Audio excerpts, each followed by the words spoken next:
us to the slaughter, 'cause we're anti-nuke environmentalists.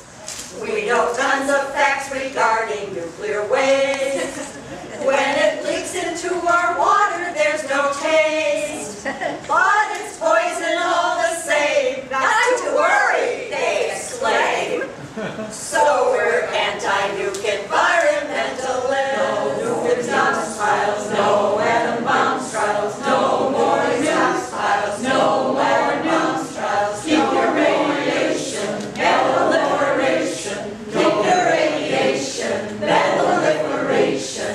No more nukes. No. Our big honor to introduce Professor Teruko Shinya of Oberlin University in Tokyo. She is a scholar of Japanese linguistics, and she's currently finishing her sabbatical year at the university. And she was born in Hiroshima 6 months before the bomb, and she was 13 miles from the epicenter at the time the bomb was dropped. Because I myself have no direct memories about the day, the stories I'm going to tell you today are what I heard from my family and from our neighbors. Beyond that, I have not heard many other stories personally. My father experienced the Avon the morning of August 6th. My mother was washing clothes at the river. Then she saw the sight of the mushroom shaking cloud and heard the sound of the bomb blast. She panicked so much that she fell into the river. But she was okay. Then she hurried home, and there she found me sleeping soundly in the volumes of dust caused by the blast.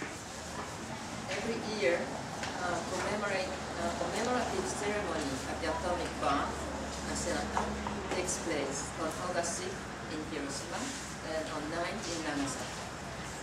As I left Hiroshima 46 years ago, I don't know a lot about them, but I have heard that many groups or organizations have their own memorial services. And on the river, near the memorial park, they make numerous lanterns and set them afloat in mourning for the victims. Aside from these public events, each family has a private memorial event during the annual Bomb Festival. This takes place from August 13th to 15th. It is not a special event for the victims of the atomic bombing, but a festival held all over Japan every year. During the bomb period, the souls of the dead are believed to return to their families. So on the 12th, people make a small fire in front of the house to welcome back the souls of the dead. They then spend 3 days with the souls, making offerings of food and flowers at family. At the national level, we're reconsidering our nuclear policy because we have a new president. And that means that they're going to review the nuclear posture. So the nuclear posture is what dictates the United States nuclear policy. And under the Bush administration, the nuclear posture was really, really bad. It targeted several states explicitly, including some you've heard of, North Korea, Iran, etc. And so there's going to be a review of that. And we're not actually sure how that's going to go, because although there is a new administration, they're still the same military. So one of the things that folks can do is contact their representatives and say that you want to see a nuclear posture that moves towards disarmament, a nuclear posture that doesn't target specific states, a nuclear posture that doesn't have first strike. First strike means I get to bomb you first as part of its policy. So those are a few things in terms of the nuclear posture review that can be done concretely in terms of nuclear disarmament. Something to keep in mind is that next spring is going to be the 2010 review conference of the Nuclear Non-Proliferation Treaty.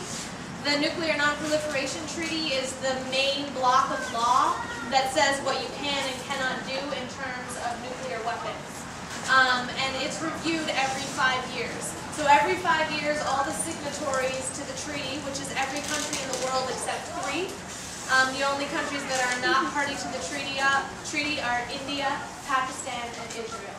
Every other country in the world is a party to the treaty. North Korea was a party to the treaty and then said, I would like to not be party to the treaty anymore. And no one's really sure what to do about that. So every other country in the world gets together every 5 years and says, well, what are we going to do about nuclear weapons? And there are 2 main bargains in the treaty. Bargain number 1, nuclear weapon states said, hey, everybody else, we will get rid of our nuclear weapons at some point in the future if you all agree never to acquire nuclear weapons.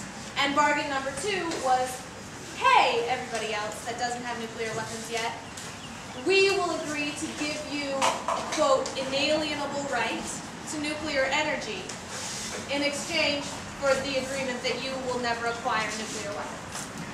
So those are the 2 main bargains of the treaty. One might call them Faustian bargains. But they're what stands on the books. And so every 5 years, the countries get together and say, well, now, how are we doing on these bargains? So the treaty went into force 35 years ago. So one could say that maybe disarmament did not happen at an early date. That could be one contention. Another contention is that nuclear power can be rather problematic given that it's the same technology that creates nuclear weapons with a few little tinkers here and there. So, but the problem is that it's part of the treaty, right? So, given that nuclear weapon states, and there are 5 acknowledged nuclear weapon states that are quote-unquote legal, and those are the first 5 that got in the door before it was shut, and that's the United States, the United Kingdom, France, China, and Russia. India, Israel, and Pakistan, the 3 that are not part of the treaty, have nuclear weapons, but they never signed it. Just gather a little closer. We wanted to dedicate that.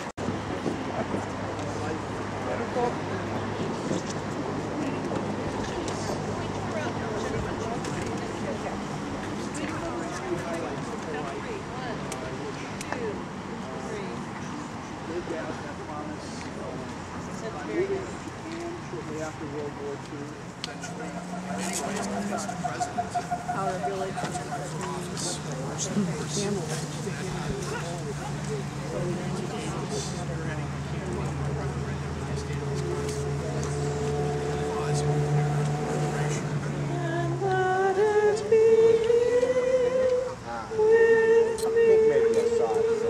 Nihandira Plateau. They took me to Nihandira several times. Jennifer, you can, if you like, come back to you.